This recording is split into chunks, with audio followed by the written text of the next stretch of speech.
은혜와 감격의 새 아침입니다. 우리 아침 예배로 하나님 앞에 함께 나가겠습니다. 오늘은 에베소서 6장 18절에서 24절까지의 말씀을 묵상하면서 이 아침 하나님을 경험하는 축복의 시간 되기를 바랍니다. 자, 오늘은 드디어 에베소서 전체의 마지막 부분을 다루게 됩니다.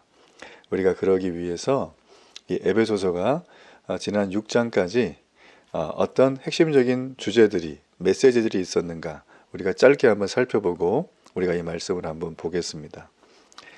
에베소서는 하나님의 지혜, 하나님의 계획, 하나님의 목적, 이 분명한 세 가지를 다양한 표현으로 가득하게 우리에게 보여줍니다. 가장 핵심적인 하나님의 목적이 이루어지는 때는 바로 때가 찼을 때, 우리의 모든 것이 그리스도 안에서, 만물 안에서, 만물에 계시는 그리스도께서 이거를 통일하게 하신다라는 것이죠. 이전까지는 이 그리스도로 인하여서 서로 하나가 되고 일체가 되고 화해가 된다. 당시 사람들에게는 이 너무나 높은 담들이 있었기 때문에 상상하기 어려운 주제였습니다. 자, 이렇게 화해한 사람들, 이런 사람들이 한 몸이 되어서 곧 교회가 연합된다는 그 사실을 바울은 우리에게 보여줍니다. 바울은 하나님께서 교회를 위해 이미 이 모든 것을 계시되기도 전에 우리에게 알려주신 내용이라고 말해주고 있어요. 교회가 하나님께서 하늘에 있는 통치자, 권세자들에게 하나님 각종 지혜를 알게 하는 수단이다 라고 이렇게 분명히 얘기를 해주었죠. 그래서 기독교의 존재가 단지 이 땅의 지상에만 국한된 게 아니라 사실 하늘이라는 말을 반복하면서 여러 번 나왔습니다. 반복하면서 분명하게 우리에게 알려주고 있습니다. 자, 이렇게 천상에 이 하늘에 있는 그런 하늘 하나님의 교회의 하나됨, 이런 것들을 쭉 이렇게 얘기를 해왔다면 이제 드디어 실생활에 대한 부분들을 얘기해주고 있잖아요. 그죠? 4장부터는 새로운 삶에 대한 얘기, 거기에서 우리가 살폈지만 원칙은 이래요. 사람의 관계에서 사랑은 이렇다 하면서 남편이 아내를 사랑할 때, 아내가 남편을 사랑할 때, 자녀와 부모, 이 종과 상전, 또 영적 전쟁에서 강하여지는 부분들, 이런 부분들을 우리가 살폈어요. 그런 걸 살핀 이유는 바로 우리 성도의 실제적인 일상생활을 통해서 하나님의 목적이 이 땅 위에 이루어지고 실현될 것이다 라는 것이죠. 그러니까 여러분, 세상에서 하나님을 알게 하는 방법은 오직 하나입니다. 우리를 통해서요. 우리의 말, 우리의 삶, 이걸 통해서만 가능하지 여러분, 다른 어떤 수단을 통해서도 보기가 어렵습니다. 물론 서신을 주고 글을 통해서 알 수 있고 좀 영상도 있죠. 사실 이런 것들도 우리가 그냥 하는 게 아니라 우리의 삶이 진짜 그리스도의 삶, 그분을 향하는 삶, 그분이 전부인 삶, 그분이 말씀하면 사명에 순종하는 삶, 그를 위해서 헌신하는 삶, 여러분, 이런 삶이 전제가 되어야 세상에서는 이걸 받아들이게 된다는 것입니다. 그래서 오늘 이 결말에 대한 부분을 살피기 이전에 오늘 이렇게 우리가 에베소서 지금까지 살펴봤던 부분들을 한번 좀 짧게 그림을 한번 더 여러분에게 기억시켜 드렸어요. 오늘 본문 말씀을 우리가 보기 전에 한 가지 좀 일화를 생각할 게 있습니다. 참 많이 유명한 분이죠. 2차 대전에 이 아우슈비츠 감옥에 있는 동안에 이 너무나 절망 가운데 있었던 한 사람, 유대인 출신의 빅터 프랭클이라는 사람이었죠. 이 사람은 정말 지옥 같은 그곳에서 절망만이 있고 내일에 대한 희망이 없는, 의미가 사라진 그곳에서 오히려 그분은 희망과 확신, 의미와 의지의 중요성을 발견하게 됐어요. 그래서 이분은 전쟁이 종식되고 심리치료의 한 방법으로 의미요법이라는 것을 창시하게 됩니다.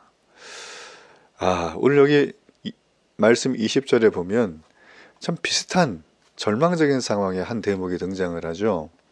여러분, 20절 말씀 잘 보시면 이 일을 위하여 내가 쇠사슬에 메인 사신이 된 것은 이렇게 돼 있어요. 자, 여러분, 이 얘기가 어떤 얘기일까요? 지금 바울은 복음을 전하다가 로마 감옥에 잡혀가 있는 거예요. 그러니까 이 복음을 전하다가 이 감옥에 잡혀 있는 이 바울의 심정, 얼마나 많이 마음이 힘들고 어렵겠습니까? 그렇죠, 그죠? 감옥에 갇혀 있으면서도 나는 지금 이러이러하니까 와가지고 빨리 이렇게 뭐를 좀 줘야 된다, 뭘 좀 해줘야 된다 하면서 막 자기 얘기만 구구절절한 게 아니라, 바울의 오늘 말씀을 가만히 읽어보면 그는 거기 있음에도 불구하고 자신의 안위를 구하지 않고 오히려 담대히 복음을 전하게 해달라고 구합니다. 그게 여러분 19절이죠. 기도를 요청하는데 이런 얘기를 하는 거예요. 내게 말씀을 주사 나로 입을 열어 복음의 비밀을 담대하게 알리게 하소서. 참 놀라운 고백 아니겠습니까?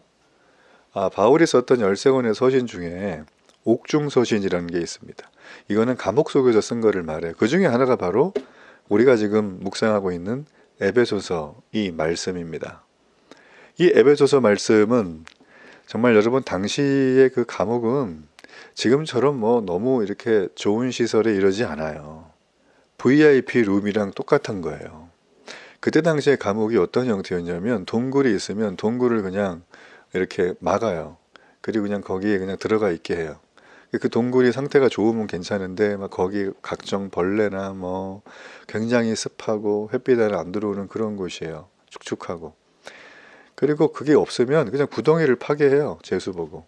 거기 들어가라 그래. 그걸 위를 덮어버려요. 여러분 그러니까 이게 비가 오든 눈이 오든 먼지가 오든 그냥 그대로 다 노출되는 그런 곳에 있었기 때문에 이 감옥에 들어간 사람들은 하나같이 절망스러운 얼굴을 하거나 아니면 억울하거나 분노에 찬 표정이거나 아니면 모든 세상의 희망을 잃어버린 어떤 그런 표정으로 있다가 생을 마감하게 되죠. 바울은 지금 그런 감옥에서 지금 기도를 요청하는 거예요. 18절 말씀에 보면 모든 기도와 간구를 하되 라고 합니다.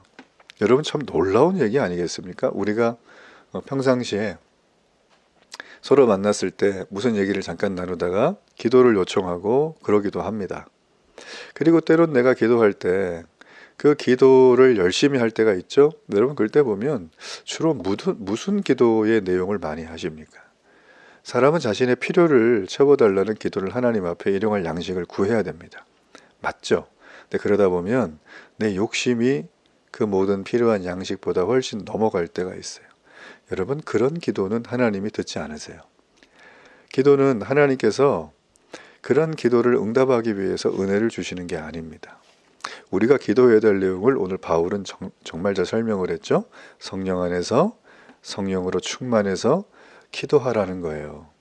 자, 이렇게 성령으로 충만하고 성령 안에서 기도하는 사람은 반드시 그 기도의 초점과 방향성이 내 주변과 이웃을 향해서 가게 되어져 있습니다.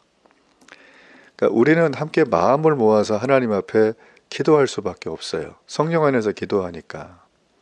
서로 한 마음이 되어서 기도하는 교회들을 가만히 보면요. 하나님의 생생한 응답을 체험하는 걸 많이 듣습니다.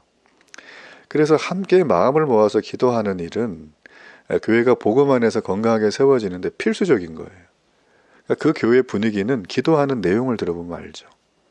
주세요, 주세요가 아니라 저 사람에게 은혜를 주세요. 이걸로 바뀌면 되는 거예요.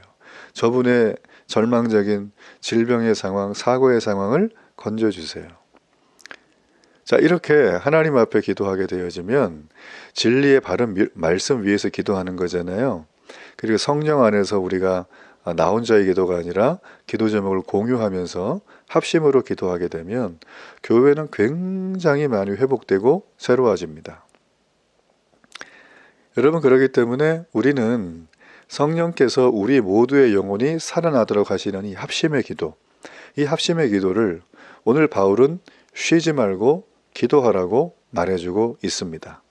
자, 바울은 항상 성령 안에서 기도하라고 하는 이 부분에 대해서 과연 무엇을 위해 기도해달라고 한 것인가? 교회가 절망스러운 상황 속에 있는 자신의 모습을 한탄하고서 신세한탄하면서 나 힘들어가 아니라 오히려 이 상황 안에서도 복음을 전하는 일을 위해서 여러분이 합심으로 나를 위해 기도해달라.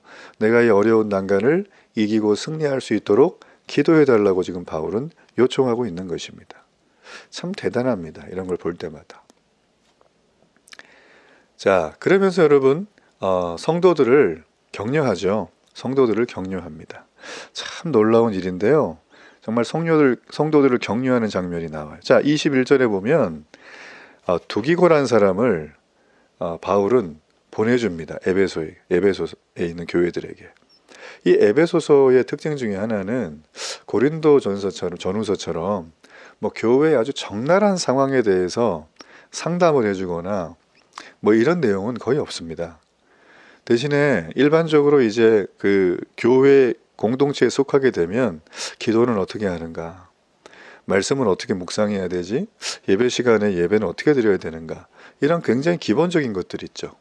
어느 교회나 지구상의 어느 교회나 고민하는 그런 부분들, 우리가 복음을 어떻게 전해야 되는가, 자, 이런 부분들에 대해서 에베소서는 굉장히 큰 흐름을 가지고 잡아주는 책이에요.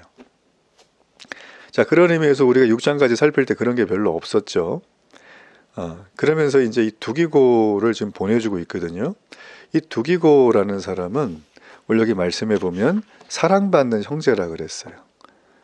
두기고는 바울이 3차 전도 여행을 할 때 이 그리스에서 마게도냐를 거쳐서 예루살렘으로 돌아오는 여정에 아시아까지 동행했던 인물입니다.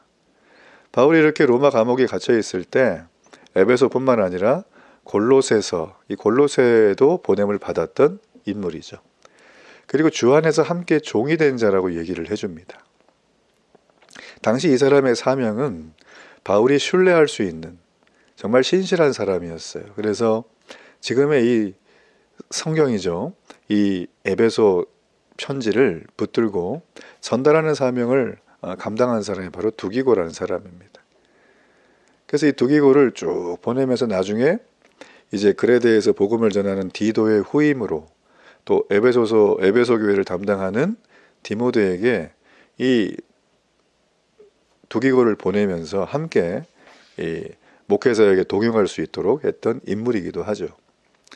자, 이런 인물에게 오늘 바울은 자신의 상황이 어떠한지를 우리 에베소에 있는 교인들에게 알려주기 위해서 그를 보내고 있습니다. 바울이 옥에 갇혔다고 제가 말씀드렸죠. 예, 그러면 에베소 성도들은 당연히 걱정을 하겠죠. 여러분, 그렇지만 사실은 오히려 바울은 복음이 더 효과적으로 전파하게 하려는 하나님의 섭리라고 생각하고 그를 보내줍니다. 그래서 두기고는 이러한 여러 가지 사정을 에베소 교회에 가서 자세하게 알려줍니다. 바울의 소식이 만만치 않은 그런 상태이지만 에베소 성도들은 신앙의 분투를 놓치지 말아라. 비록 좋지 않은 상황에 바울이 처해 있지만 자신을 향한 하나님의 뜻을 알고 있는 사람이라면 지금 우리는 담대한 믿음을 가지고 서로를 격려하고 이 모든 일을 주관하시는 하나님의 역사를 목도하자고 말하는 것입니다. 이걸 오늘날 우리 버전으로 말하자면 서로 교회 지체들 가운데는 우리 공동체 식구들끼리는 뭘 해야 되냐면 서로의 기도 제목을 나누는 거예요. 그리고 하나님이 이 기도 제목 가운데 여러 가지로 붙드시고 응답하시고 이끌어 가시는 하나님의 내용을 살펴야 됩니다. 네. 우리가 신앙 간증 같은 것들을 듣습니다. 뭐 어떤 신문에는 연재가 되기도 하죠. 그래서 우리 그런 걸 볼 때마다 참 저 사람 잘났다 뭐 이런 게 아니라 볼 때마다 격려가 되죠. 그죠? 믿음의 눈으로 좀 보세요. 너무 좁은 시야로 보지 말고 배 아프다 그러지 말고 그분이 지금 된 모습만 보면 배가 아프죠. 그러나 그 된 모습을 이루기까지 그분의 신앙적인 분투, 옥에 갇힌 상황들, 죽을 질병 가운데 사경을 헤맸던 것들, 다른 사람으로부터 오해와 질시를 받을 때 그들이 어떻게 했는가? 그들은 대부분 그에 합당한 정도의 충분한 대가와 헌신을 지불하고 거기까지 왔어요. 그러니까 여러분 신앙 간증 들을 때 참 겸손하게 들을 필요가 있습니다. 그리고 우리에게 좀 도전을 받고 나도 저런 인물이 돼야 되겠다가 아니라 나도 하나님이 부르실 때 사명에 순종해야겠다. 나의 헌신을 머뭇거리지 말고 하나님 앞에 실행해야겠다. 교회 공동체를 살려가고 이 민족을 향한 또 우리 주변에 있는 사람들을 향한 하나님의 부르심이 있다면 나도 해야겠다. 자, 이렇게 하나님 앞에 결단하는 게 매우 중요하다라는 거예요. 여러분, 그렇기 때문에 우리가 아무리 이 겉보기에 낙담할 만한 일이 생길지라도 사정을 자세히 알면 하나님의 역사하심이라고 고백하지 않을 대목은 하나도 없어요. 그래서 믿음의 공동체, 우리 교회 안에서 우리 믿음의 지체들을 만나면 내 삶에 나타난 하나님의 역사를 고백하는 이유가 바로 여기 있는 것입니다. 어떤 분은 목사님 구구절절히 내 얘기하고 저 이런 거 싫어해요. 성향상 그냥 저는 알아서 그냥 혼자 잘 믿을게요. 그거 오래 못 갑니다. 그래 보면. 예. 저도 그러고 싶은데요. 신앙생활 해보면 그게 그렇게 해서 될 수 있는 주제가 아니에요. 우리 에베소서 말을 했잖아요. 그죠? 하나님의 집, 하나님의 교회 공동체에 여러 많은 지체들이에요. 그죠? 위에 하나님이 계시면 우리 누구는 기둥도 있을 거고 누구는 문짝도 있을 거고 누구는 타일도 있을 거고 누구는 바닥도 있을 거고 이렇게 다 있는 거죠. 뿐만 아니라 하나님은 교회를 비유할 때 그리스도의 몸으로 비유했어요. 몸. 그러니까 우리는 몸의 지체인 거예요. 몸의 지체 중에 그 어느 것 하나 소홀한 게 있습니까? 제가 어제도 이제 자동차 수리점에 갔다 왔는데 정말 보면 야, 이런 부품 하나는 좀 없어도 되지 않을까 싶은 게 빠지잖아요? 그럼 막 기름이 줄줄줄 새는 거예요, 이게.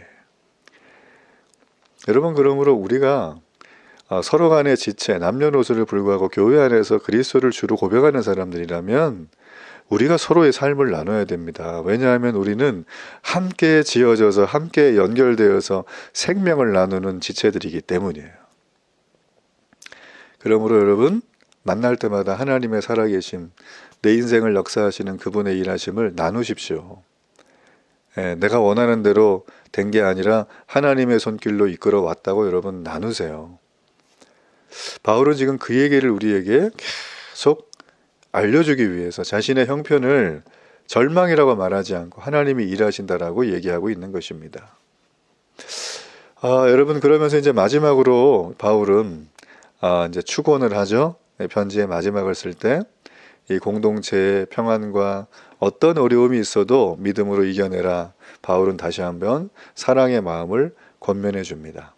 바울은 에베소서의 처음에 나왔던 얘기, 끝에 나오는 얘기는 은혜와 평강이라는 표현을 반복해서 씁니다. 그러면서 에베소서의 아주 핵심적인 전체 부분을 확인해 주죠. 그러니까 성도들은 어떤 사람인가요? 바로 예수 그리스도로부터 오는 사랑으로 믿음 안에 강건해지고 평안을 누리는 사람들이죠. 로마서의 말씀에 보면 우리를 사랑하시는 이로 말미암아 모든 일에 넉넉히 이긴다. 그러므로 여러분, 어려움과 위기를 극복하는 힘은 사랑입니다. 사랑이 없을 때는 작은 장애라도 큰 위기를 불러오죠. 그러나 사랑의 은혜를 잊고 있을 때는 아무리 큰 어려움이 올지라도 우리가 잘 극복하고 평안을 누릴 수가 있습니다. 그렇기 때문에 우리는 이 사랑하는 것, 하나님이 예수 그리스도로부터 비롯된 이 사랑하는 것에 대한 부분을 잊지 말아야 됩니다. 자, 그러면 사랑은 어떻게 하는 것일까? 그냥 다짐만 한다고 될까요? 그렇지 않습니다. 바울은 말하죠. 은혜를 받아야 된다고. 이 은혜를 받고 이 은혜 안에서 감격하고 이 은혜 가운데 살아가는 사람은 모든 부분을 사랑함으로 이겨갈 수 있습니다. 저는 이 에베소서 전체의 말씀을 나누면서 하나님께서 이 2000년 전에 말씀하신 에베소 교회를 향한 그 말씀이 오늘 우리들에게도 너무나 적실한 말씀이다. 그 말씀이 우리 가운데 흘러넘칠 때 우리는 가장 신앙의 기본적인 것들을 배워갈 수 있습니다. 교회란 무엇인가? 나는 교회의 지체로 어떤 신앙생활을 해야 될 것인가? 이 부분에 대해서 여러분 고민이 되고 힘들고 또 뭔가 이렇게 마음이 어려운 분이 있다면 이 에베소를 정말 아주 조용하게 묵상하면서 그분의 온전하게 이루신 사건, 그리고 우리를 그걸 받아들이고 변화된 그 사건을 깊이 묵상해 보시길 바랍니다. 그러면 하나님은 그 일들을 통해서 우리에게 하나됨을 통해 주시는 놀라운 은혜들을 날마다 삶의 현장 속에 드러나며 열매를 거두게 할 것입니다. 우리 그런 은혜가 여러분에게 있기를 간절히 축복합니다. 우리 결단의 기도를 하나님 앞에 드리겠습니다. 좋으신 하나님 아버지, 우리가 에베소서 말씀을 전체를 나누게 하심을 감사합니다. 이제 하나님 앞에 이 말씀을 내 삶으로 녹여내기를 원합니다. 나의 언행심사로 만나는 사람들에게 그리스도 예수의 사랑과 은혜를 전하는 자가 되기를 원합니다. 내 비록 인생 가운데 옥중에서 포로된 신사와 같이 자유롭지 못하지만 그럼에도 하나님 앞에 이 말씀을 붙들고 나아갈 수 있는 담대함과 사랑과 믿음을 우리 합심하며 기도하는 이들을 통하여 역사하여 주옵소서. 예수님의 이름으로 기도합니다. 아멘.